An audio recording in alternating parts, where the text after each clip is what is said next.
Hello दोस्तों, नमस्कार। Welcome to PK special classes. PK special classes में आपका स्वागत है। दोस्तों, आज बहुत ही इम्पोर्टेंट टॉपिक है जिसका नाम है मूल विधि।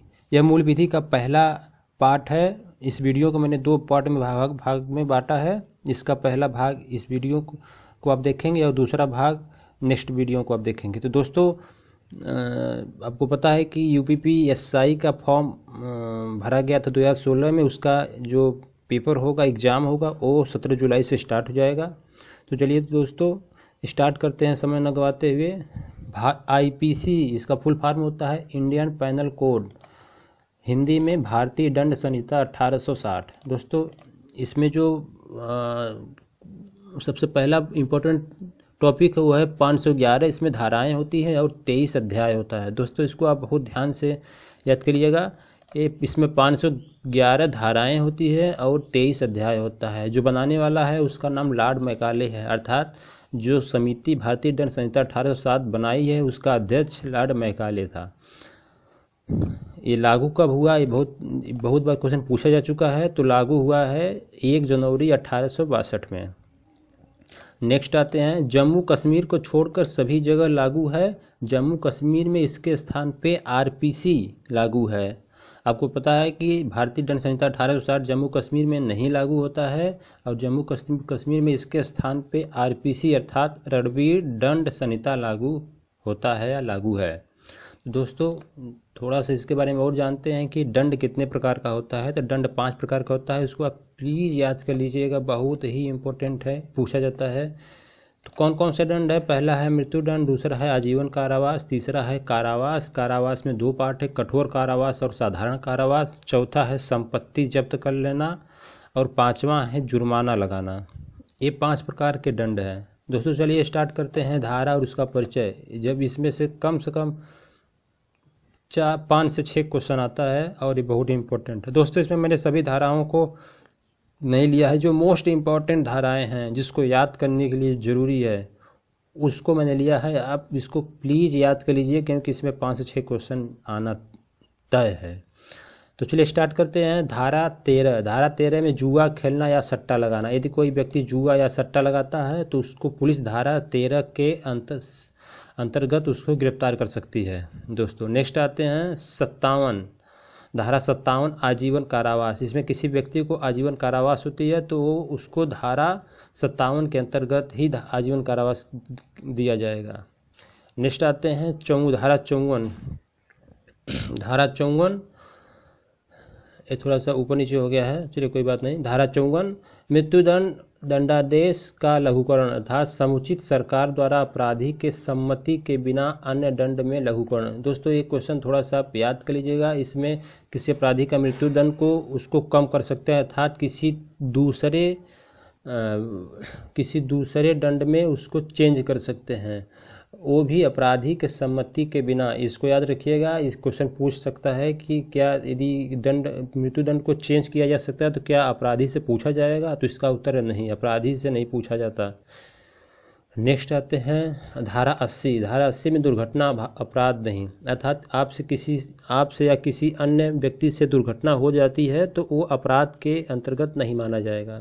नेक्स्ट आते हैं धारा 82 अर्थात 82। 7 साल से कम आयु का शिशु अपराधी नहीं माना जाएगा। ये तो सभी को पता है कि 7 साल से कम यदि कोई शिशु कोई अपराध कर देता है तो उसको अपराधी नहीं माना जाएगा। नेक्स्ट है 83 अर्थात धारा 83। धारा 83 के अंतर्गत 7 साल से ऊपर तथा 12 साल से कम आयु का बालक जो परिपक्व न हो अपराधी नहीं माना जाएगा, अर्थात जो 7 साल से ऊपर हो और 12 साल से कम आयु का हो वो अपराधी नहीं माना जाएगा। लेकिन कंडीशन ये है कि जो 12 साल से कम आयु का बालक हो वो परिपक्व न हो। और नेक्स्ट आते हैं धारा 97। धारा 97 में है शरीर की प्राइवेट सुरक्षा या संपत्ति की सुरक्षा का अधिकार। दोस्तों, ये पिछली बार क्वेश्चन में, पिछले पेपर में 2011 वाले पेपर में आया था। उसमें क्वेश्चन ये था कि रामू ने श्यामू को मारना चाहा तो श्यामू ने क्या कर सकता है, क्या अपनी प्राइवेट सुरक्षा कर सकता है, किस धारा के अंतर्गत? तो धारा 97 के अंतर्गत अपनी शरीर की सुरक्षा तथा संपत्ति की सुरक्षा कर सकता है। तो और नेक्स्ट आते हैं धारा 100। धारा 100 में शरीर की प्राइवेट सुरक्षा में मर्डर करना, अर्थात यदि कोई व्यक्ति आपको मारना चाह रहा है, जान से भी मारना चाह रहा है, तो आप धारा 100 के अंतर्गत अपनी सुरक्षा के लिए उसका यदि आप मर्डर कर देते हैं तो वो माफ़ कर दिया जाएगा। नेक्स्ट आते हैं धारा 103। धारा 103 में संपत्ति की सुरक्षा में मर्डर करना, वो भी माफ़ कर दिया जाएगा। यदि कोई मान लीजिए चोर है, वो चोरी करने जा रहा है लेकिन आप उसको रोक रहे हैं और वो आपको मारना चाह रहा है, तो आप उसका मर्डर कर सकते हैं, वो माफ़ कर दिया जाएगा सेक्शन ऑफ 103, धारा 103 के अंतर्गत। नेक्स्ट आते हैं 120B, अपराध करने का षड्यंत्र करना। यदि कोई व्यक्ति अपराध का षड्यंत्र कर रहा है तो उसको पुलिस 120B के अंतर्गत गिरफ्तार कर सकती है। धारा 124A। धारा 124A में सबसे बहुत इम्पोर्टेंट है दोस्तों, इसको आप थोड़ा सा लाइटली ले लीजिएगा, थोड़ा सा इसको याद कर लीजिएगा। 124A में राजद्रोह या देशद्रोह का मुकदमा दर्ज होता है। 124A। नेक्स्ट में आते हैं 141, विधि विरुद्ध जमाव की परिभाषा है। 5 व्यक्तियों का एक स्थान पर जमाव नहीं हो सकता। जहाँ पे धारा 141 लगाया जाता है वहाँ पे 5 व्यक्ति एक साथ बातचीत नहीं कर सकते, अर्थात विधि के विरुद्ध जमाव की परिभाषा दिया गया है, इसमें नहीं कर सकते।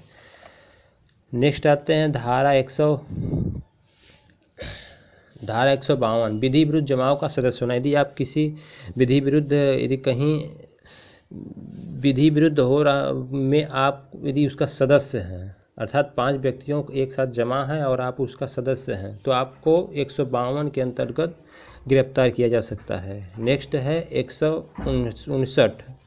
159 ये बहुत इंपॉर्टेंट है दोस्तों। दंगा कहाँ, दंगा 159 के अंतर्गत आपको गिरफ्तार किया जा सकता है। 2 या अधिक व्यक्तियों द्वारा शांति भंग करना, वहाँ पे 159 IPC धारा लगेगी। नेक्स्ट आते हैं 171E, इस रिश्वत लेना या देना। दोस्तों यदि कोई रिश्वत लेता है या देता है तो उसको 171E के अंतर्गत गिरफ्तार किया जा सकता है।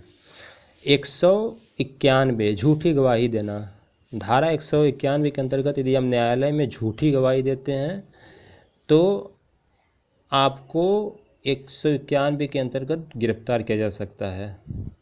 201 दोस्तों, धारा 201 में सबूत मिटाना। यदि आप किसी सबूत को या किसी एविडेंस को मिटाते हैं तो आपको 201 के अंतर्गत गिरफ्तार किया जा सकता है। नेक्स्ट आते हैं धारा 255।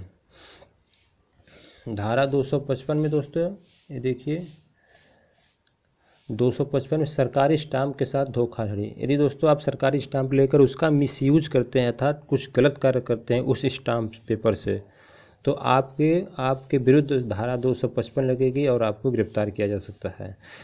सरकारी स्टाम्प से मतलब धोखाधड़ी से मतलब ये है कि आप किसी दूसरे के नाम से स्टाम्प निकाल लिए और उसका मिसयूज किए किसी अन्य विधि द्वारा, तो वहाँ पे आपको 255 धारा के अंतर्गत गिरफ्तार किया जा सकता है। नेक्स्ट आते हैं दोस्तों तो धारा 292। धारा 292 अश्लील पुस्तकों को बेचना, अर्थात यदि कोई दुकानदार अश्लील पुस्तकों को बेचता है बिना लाइसेंस का तो 292 के अंतर्गत उसको गिरफ्तार किया जा सकता है। यदि कोई दुकानदार अश्लील पुस्तक बेचता है तो उसका लाइसेंस लेना पड़ता है, यदि उसके पास लाइसेंस नहीं है तो 292 के अंतर्गत उसको गिरफ्तार किया जा सकता है। धारा 302। धारा 302 में मर्डर या हत्या, इसमें आपको बताने की ज़रूरत नहीं है कि यदि हत्या होती है या मर्डर होती है तो उस व्यक्ति को, जो व्यक्ति करता है उसको धारा 302 के अंतर्गत गिरफ्तार किया जा सकता है। और आपको पता है 302 के अंतर्गत ही मृत्युदंड का प्रावधान है। नेक्स्ट आते हैं धारा 304B, ये मोस्ट इम्पॉर्टेंट है, इसको आप याद कर लीजिएगा क्योंकि ये बहुत बार 3-4 बार क्वेश्चन पूछा जा चुका है। धारा 304B, यह धारा 304B यह दहेज हत्या से रिलेटेड है, अर्थात यदि किसी महिला की दहेज के कारण हत्या होती है तो उसके पूरे परिवार को धारा 304B के अंतर्गत गिरफ्तार किया जा सकता है या किया जाएगा। इसलिए इसको आप मोस्ट इम्पॉर्टेंट मानिए और इसको आप याद कर लीजिएगा।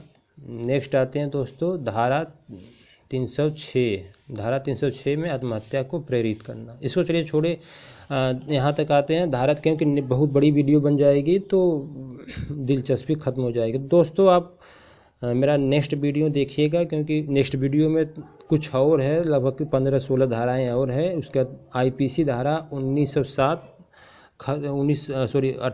धारा 1860 खत्म हो जाएगी और उससे कोई भी क्वेश्चन अलग नहीं आएगा। तो दोस्तों आपसे उम्मीद करता हूँ कि मेरा वीडियो अच्छा लगे तो प्लीज़ सब्सक्राइब करिए, लाइक करिए तथा शेयर करिए, क्योंकि और भी प्रतियोगी इसका लाभ ले सके। धन्यवाद।